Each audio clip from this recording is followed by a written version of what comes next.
Good afternoon friends, मैं राकेश शर्मा और report कर रहा हूं दिल्ली बार एसोसिएशन के चुनावों के बारे में। चुनावों की घोषणा के साथ साथ काम शुरू हुआ, कैंडिडेट्स ने अपनी कन्वेंसिंग शुरू करी और अब 29 जुलाई से नॉमिनेशन शुरू हो जाएगा।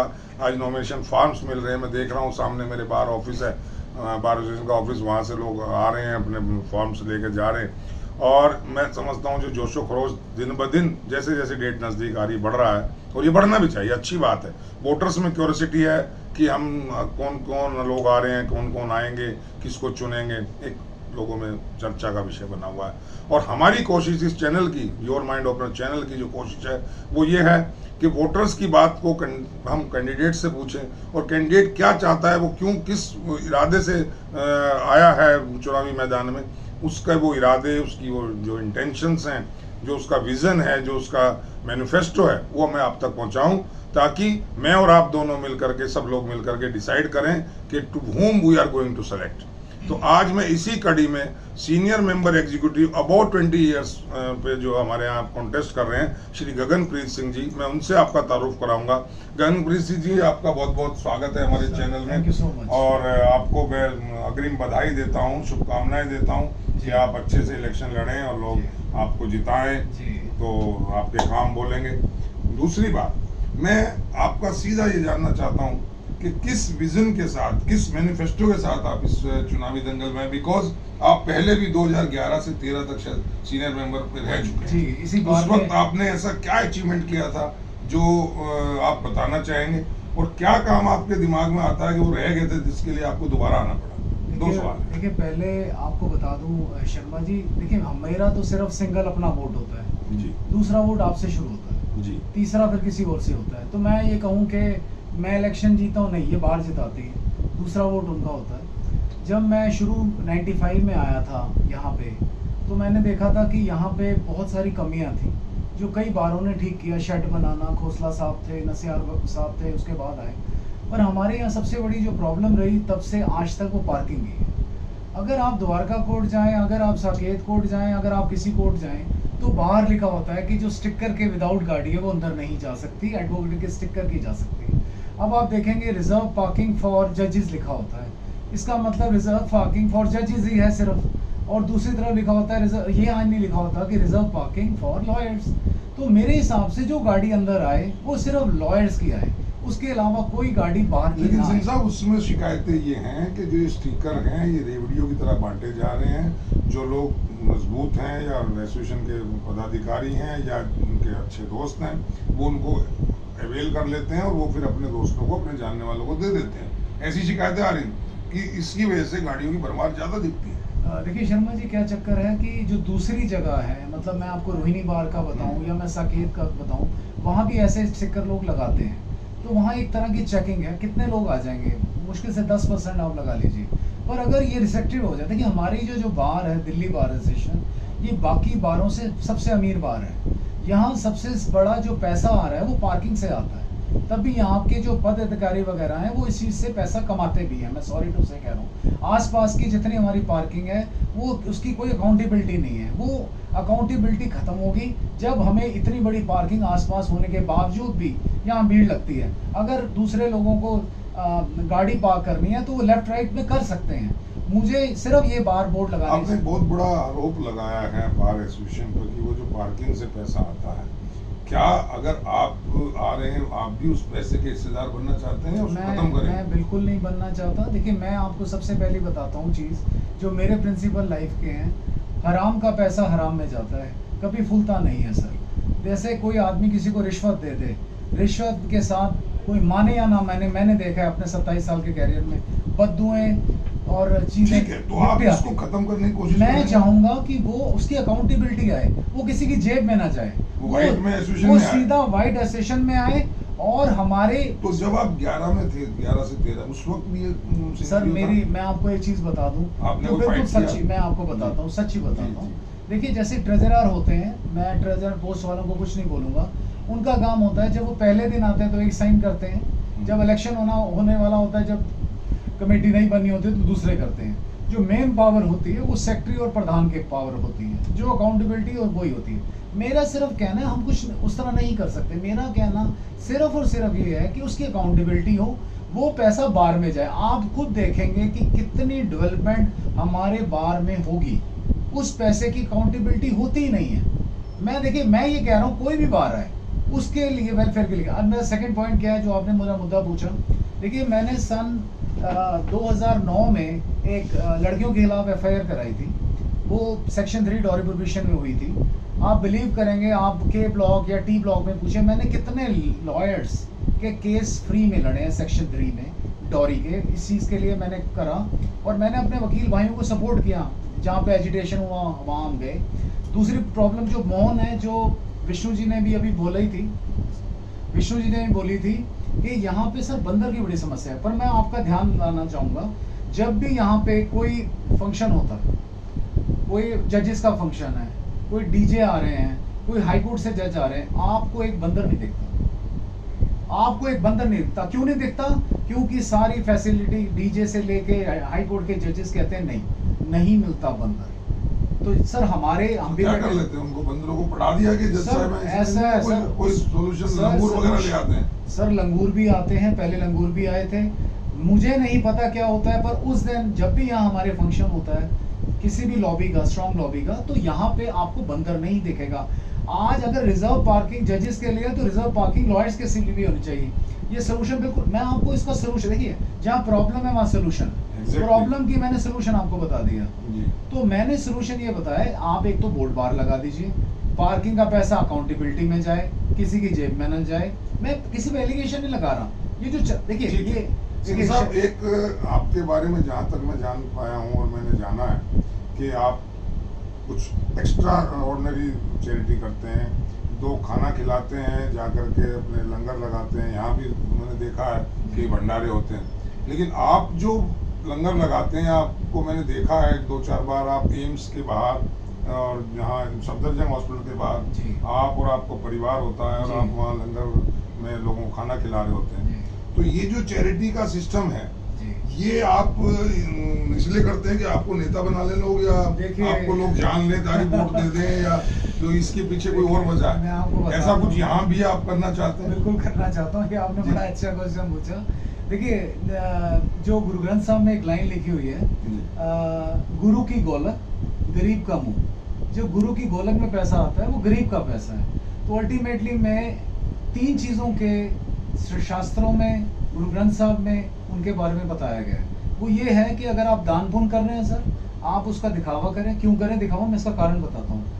वो दिखावा इसलिए कि आपके पास दूसरे लोग जुड़े हैं। उसके बाद अगर आप सिमरन कर रहे हैं, आप ये गायत्री मंत्र बोल रहे हैं, आप पाठ कर रहे हैं, आप रामचरितमानस पढ़ रहे हैं, गुरु ग्रंथ साहब पढ़ रहे हैं, तो आपको लोग देख के कॉपी करें, तो आप काम करें और वंड सकें। मतलब आप अपनी प्रेरणा देना चाहते हैं, आपके लोग भी इसी रास्ते पे। हाँ, 10%। मैं कुछ ऐसा करना चाह रहा हूँ जो मैं करके भी दिखाऊंगा एक दिन। मेरे अंदर विजन है कि कोई भी लॉयर किसी से कम नहीं है, पर वो जो खाने के देने एक लंच जो सिर्फ लॉयर्स के लिए होगा, जो अपने विजिटिंग कार्ड दिखाएंगे, उन लॉयर्स करेंगे, सब्सिडाइज करेंगे। उसके लिए सर हमारे पास कैंटीन्स हैं, अगर इन कैंटीन्स को ही अभी आसमान छूते दांव पे लोग बेच रहे हैं, उसमें कुछ नहीं कर पाए। सर देखिए, आपने बहुत कैंटीन के थ्रू करवा दें आप। सुनिए, बहुत बढ़िया क्वेश्चन पूछा और इसके पीछे क्वालिटी गिर गई है कैंटीन्स की और रेट हाई हो गए। सर तर्क सुनिए इस चीज का जी। जब हम मैं और मेरी वाइफ वो जो खाना खिलाने सफदरजंग या एम्स डाल रहे हैं, वो हम उन लोगों को दे रहे हैं शर्मा जी, जो लोगों के पास दवाई के पैसे नहीं है, दूसरी स्टेट से आए हैं,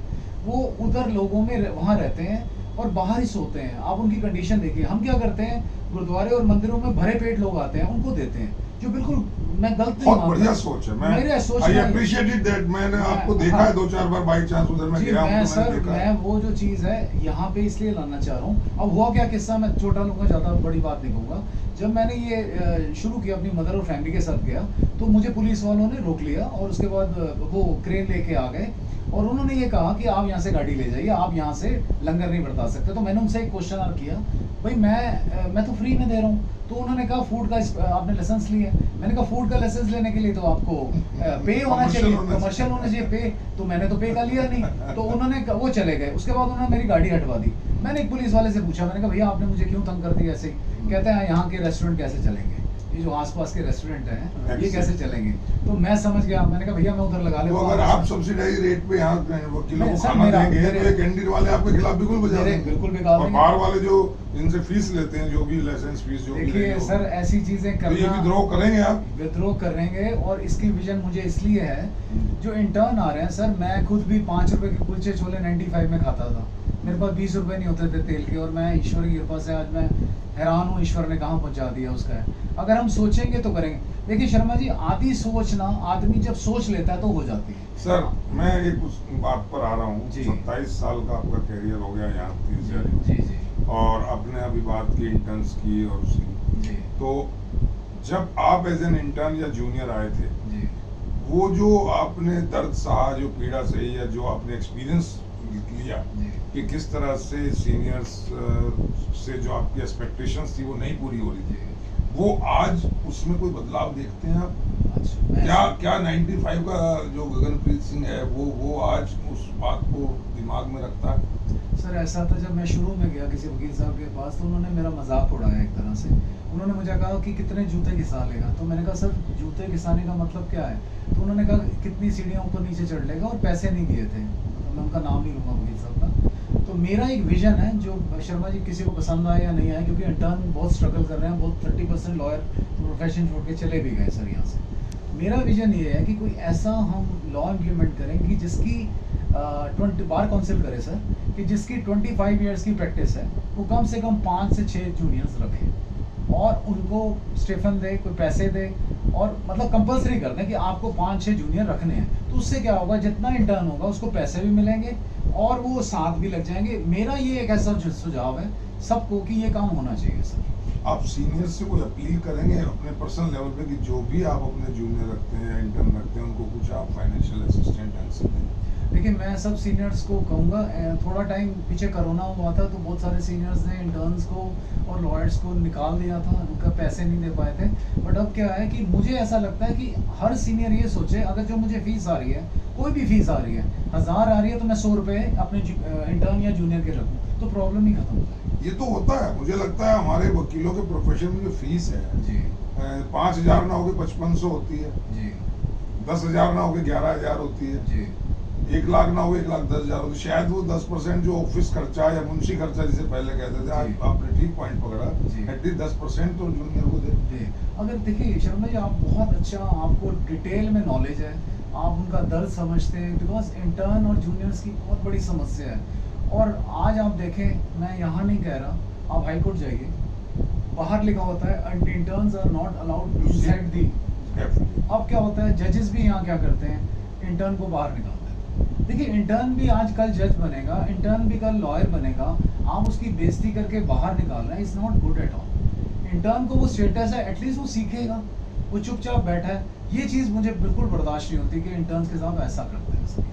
सर आपने वो बात की तो मैं वहाँ एक क्वेश्चन पर बस आ जाता हूँ जी कि बेंच के साथ जो रिलेशन है, जो मेंबर्स का, बार के मेंबर्स का, वो कहीं ना कहीं वकीलों की शिकायत रहती है कि हमारे साथ मिसबिहेव होता है, या हमें ड्यू रिगार्ड उतना नहीं दिया जाता, रेस्पेक्ट नहीं दी जाती।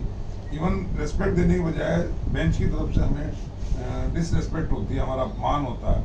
ऐसा आपने महसूस किया इन मैं 27 इसके सालों? बारे में, हाँ मैं इसके बारे में बताना चाहूँगा।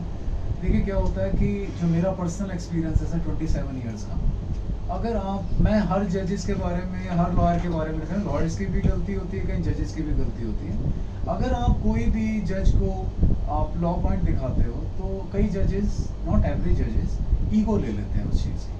हम कहते हैं कि जी आर्टिकल 141 सुप्रीम कोर्ट कहता है कि this judgement is binding upon the court, binding upon the lawyers. वो इस चीज़ को ना समझते हुए उसको नहीं लेते, हम रिटर्न आर्गूमेंट भी देते हैं, नहीं मानते। अगर कोई जूनियर ऐसे बात उनसे करता है तो वो उसको बिल्कुल भी उसकी बात इग्नोर करते हैं। हम सीनियर्स जो तो हैं, इसके लिए आप कुछ करेंगे? इसके लिए सर, अगर आप जीत के आते हैं सर, इसके लिए आपकी वीडियो करेंगे।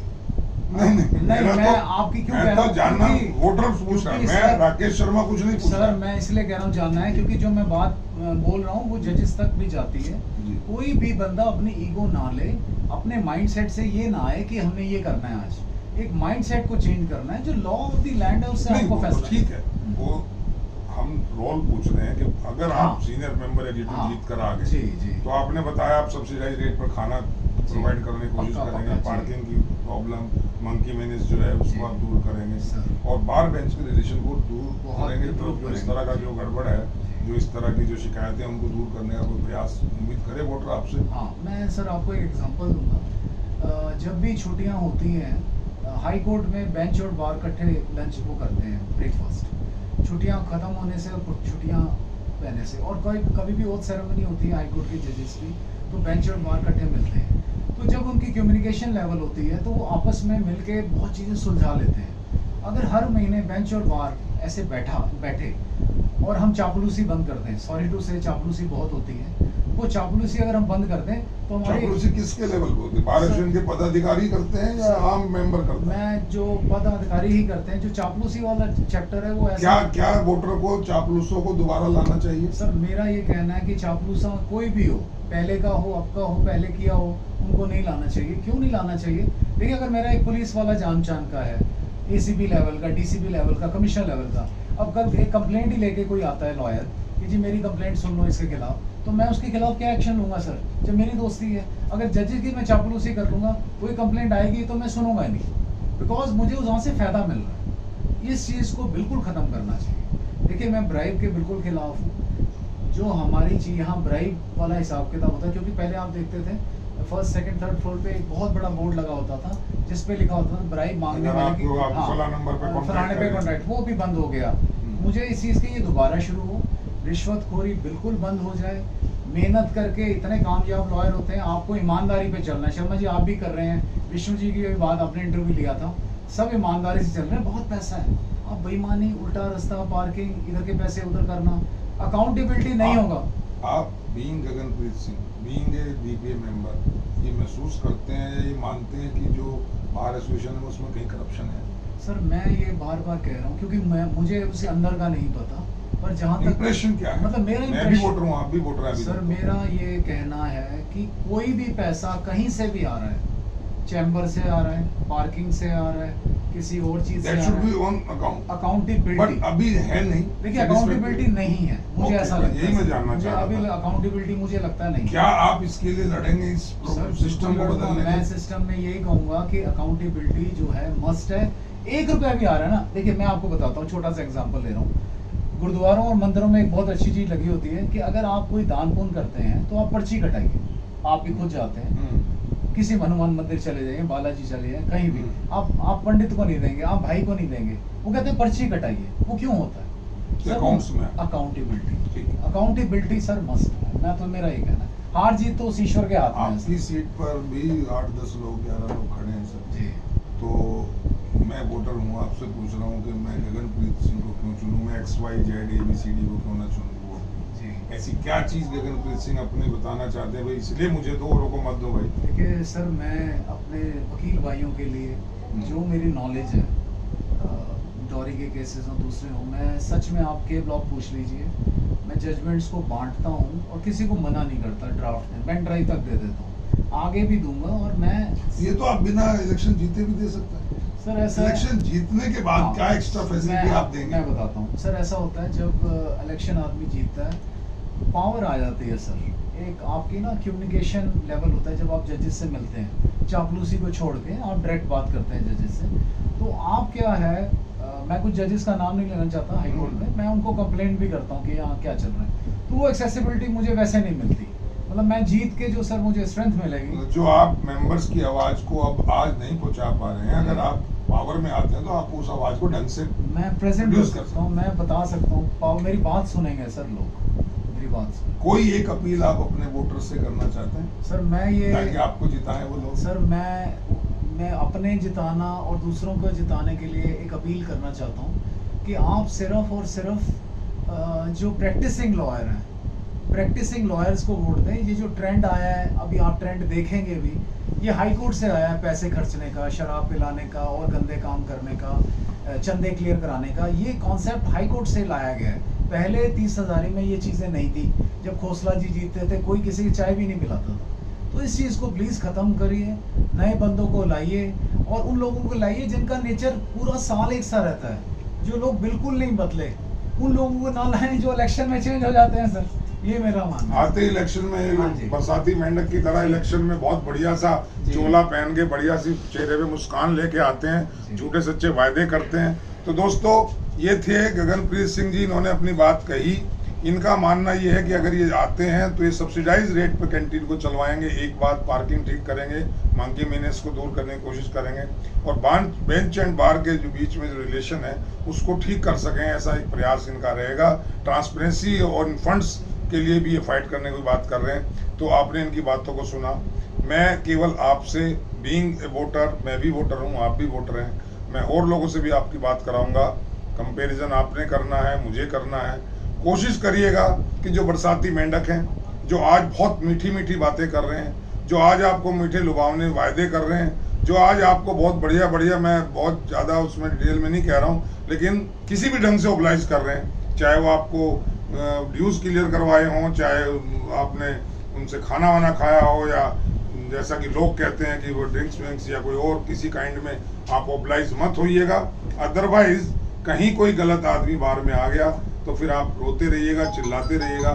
एक मैं वार्निंग अपनी एज ए ब्रदरली आपको दे रहा हूँ, वार्निंग नहीं दे रहा हूँ, एक सुझाव दे रहा हूँ कि अगर आज अपने आपने और मैंने या किसी ने भी कुछ भी लेकर के अपना वोट बेच दिया, चाहे वो ड्यूज क्लियर करवा के बेच दिया, या शराब पीकर बेच दिया, या खाना खाकर बेच दिया, या किसी भी कास्टिज्म पे या किसी और लुभावने वायदे में आकर बेच दिया, तो आप वोट तो बिक गया आपका।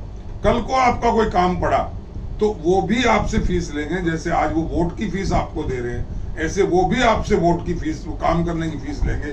फिर आप कोई हक नहीं बनता आपका कि आप शिकायत करें कि हम बार एसोसिएशन में गए थे, वहाँ के ऑफिस बेयर्स ने हमसे इसके काम करने के एवज में कुछ डिमांड करी, क्योंकि आपने भी डिमांड पे वोट दिया अगर, तो आपका कोई राइट नहीं बनता। दोस्तों इस बात को अपने जहन में रखना, दिमाग में रखना। और मैं फिर अपील कर रहा हूँ, कोशिश करना कि बरसाती मेंढकों को बिल्कुल तवज्जो मत देना इस बार। ऐसे ऐसे लोग हैं, मैं आने दो इलेक्शन का डेट जैसे जैसे नजदीक आएगी। मैं फिर बता रहा हूँ, मेरे पास बिल्कुल पक्के सबूत है। जो लोगों की मंशा, जो लोगों की जो इंटेंशंस हैं वो इतनी भयानक है, इतनी खराब है बार को लेकर के, मेंबर्स के बारे में ऐसे गंदे उनके व्यूज हैं। मैं उनको भी उजागर करूंगा आपके सामने, देखते रहिएगा योर माइंड अपना चैनल। इसी तरह मैं और वीडियो लाऊंगा। तब तक के लिए जय हिंद, जय भारत।